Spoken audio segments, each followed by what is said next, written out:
Hello everybody, this is Care from Ken Shadowing, and welcome back to my latest top 10 gym leaders. Today we're going to start out on number 10, Morty. Now, for the longest time, Morty was one of the hardest gym leaders in 2nd generation for me. Mainly because I couldn't figure out where the damn floor was. Over time though, I really enjoyed it, and it became a very memorable experience for me. I used many different Pokemon, and mastering the dark types, I was able to completely overwhelm him and earn a victory. Number 9 is Volkner. Now, Volkner, being the last gym leader in 4th gen, I believe, was actually not that important at the time. He seemed kind of doubtful, lazy, bored, and really, that personality rubbed me the wrong way. But the battle was difficult as hell, and using only electric types, even when I was using rock, ground, and steel types, he was crushing me. But the reason I ended up liking him was because he was a challenge. I love that good old challenge, that coming back for more, and he certainly did that. And just that rewarding feeling you get after you beat him is what really gave me the feeling of accomplishment. Number 8 is Clay. Now, I'll be honest with you. Clay has a special meaning to me because he dresses up Western, and growing up, I was into the whole Western culture, the whole cowboys and Indians things, and just his look alone gives me nostalgia from those days. And really, his ground type Pokemon weren't that difficult to beat, considering my favorite type is water types, and how easy I train them up. It was actually a quite relaxing battle, and really it coasted through the rest of my gameplay for Black and White. Number 7 is Valerie from Pokemon X and Y, the latest generation. I found her weird, mysterious, exotic for a gym leader.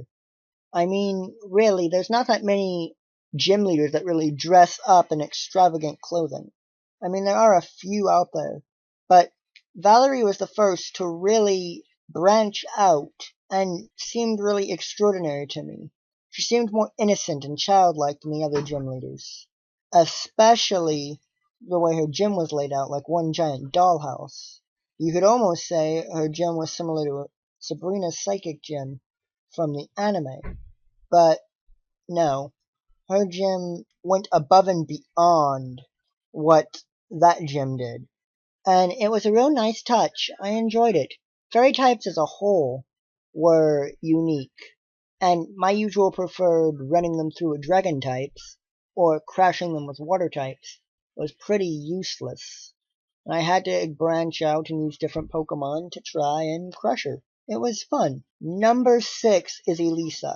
What I loved about this gym, especially this gym leader, is mainly she had a bit of a backstory to her. She wasn't just a local gym leader. She wasn't just there to battle. No, she actually had a physical job. While I'm sure other gym leaders had quote-unquote jobs as well, she was the first that really stuck out for me. Her being a fashion model, and the way her gym was designed in Black and White too, it was a runway. I think that's what you call it. Runway, walkway, whatever you call it. Whatever. The point is, it was very unique. I mean, you fought against the beauty trainers, defeated them, and then she actually walked up to you to greet you. And then, after you beat her, she walks you down to the cheering and clapping crowd. That made you feel like you were a celebrity yourself. And really, it stirred up a bunch of excitement. Plus, with the way her Pokemon used that, Volt Switch move, it really made for a interesting game of electric tag. At least that's what it seemed like with her damn Emolga. At least I think it was an Emolga. Anyway, moving on. Number 5, Norman. Norman, being your player's dad in the 3rd gen, was really unique. It was the first time you actually had a dad character in a Pokemon game that you could relate to. That he was a gym leader that you actually got to fight was very unique and really helped the game in a lot of ways. It was amazing feeling that battle raging up there, getting your 5th badge, and then surpassing your father. It felt like what the game was supposed to do. You surpassed the elder generation. You became your father's equal and then surpassed the bar to eventually move on after beating his gym. And it was a very difficult gym, especially with the damn Slaking and Vigoroth that could easily crush you with little effort. Defeating him, it felt worthwhile. It felt free. And really, that feeling, that emotion, that's what made the gym for me. Plus, it was all about choices getting up there. And to me, who loves strategy, who loves choosing and deciding pathways and such, it was real rewarding being able to actually choose the right path. What appealed to you better? Be it knowledge or power, be it speed or accuracy, etc., etc. Alright, number 4 is Giovanni, the leader of Team Rocket, the penultimate bad guy, the pretty much surprise of Red and Blue.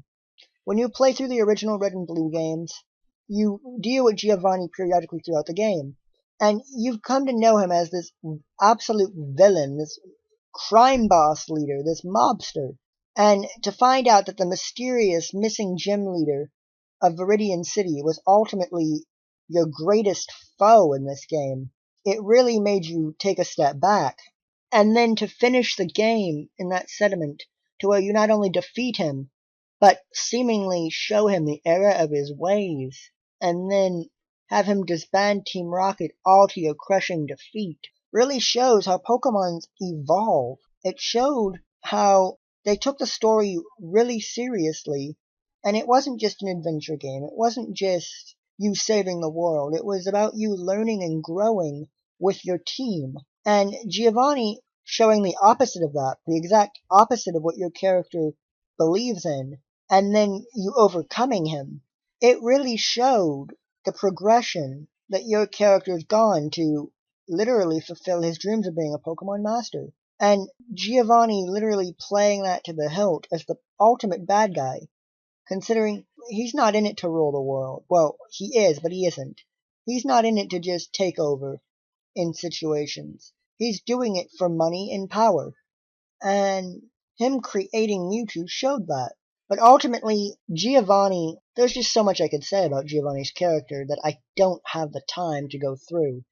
But ultimately, I love the fact that when push came to shove, the final gym leader was the guy you've been having so much trouble with throughout the years, not counting your rival. Alright, now we're coming to number 3, and that is Claire. Claire is the Dragon Gym Leader in Generation 2, and she is the 8th Gym Leader. One of the most difficult battles I've ever had with Claire. And one of the reasons I like her so much is mainly because she uses Dragonair, which is my favorite Johto Pokemon, if you've seen my top 10 favorite Johto, which if you haven't, go take a look. And being that she's so skilled in using Dragonair and how elegant her battle style is, not to mention how unique her gym puzzle was, it felt like I was on stage. It was beautiful, like I was literally accomplishing something by beating her. And considering how proud she is, and how majestic she ends up looking to actually accomplish her goals and be the caretaker of the Dragon's Den, it really shows the care and strength she puts into her Pokemon. And I salute her for that. Number 2 is Sabrina. I love her backstory. Not only is she a psychic type gym leader, but she's insane in the anime. Literally, she literally loses control of her powers. And her powers basically control her. But deep down, she's still that inner child. And that's what needs to be controlled. What needs to be brought out. She suppresses that. And when it finally runs amok with her, she loses control. She wants to play. She's innocent. And I'm a big fan of innocence there. And in games, the battle itself is very useful. You hop around, go through all of these different panels and such, and then you finally make your way to Sabrina. You challenge her out. She's not as crazy as her anime counterpart, but it's still a very unique battle.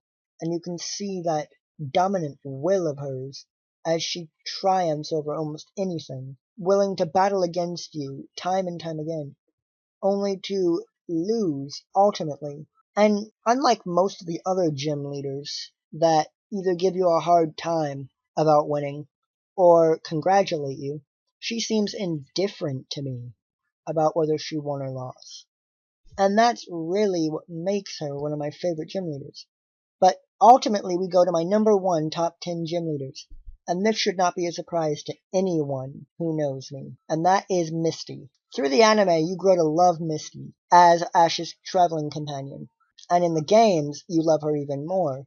Because you feel for her. She's not just this unamountable boss that you need to defeat and earn a badge from. She goes on dates. She has her own fears and backstories and such. You have to track her down, and she knows right from wrong. She loves water Pokemon, and that's reflected in her gym, which is nothing but a swimming pool and swimmers and trainers that you have to go accomplish against.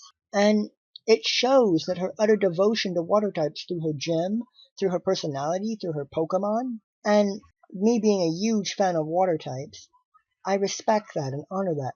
The battle against her, while really early on and fairly easy if you use Bulbasaur, which I've never been one for easy, I always went for Squirtle or Charmander, and showing that she can actually be a tough opponent when using Squirtle or Charmander. With Charmander, you have to actually train up to literally surpass her, but with Squirtle, it's pretty much an even battle off and on. Through the anime, she grows and learns, and when she finally leaves the show, it's heartbreaking. I was one of the many who probably cried when she left the show, mainly because it was like you were losing someone you've grown up with. And really, Misty will always carry a special bond inside games for me.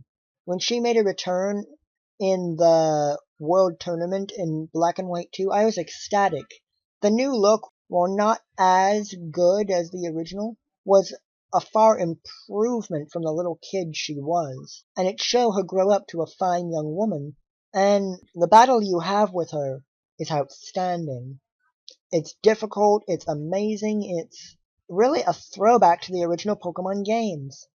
And I applaud the Pokemon Company for putting that in. I wish to see that in future games, but that's for them to decide, and really, what happens, happens.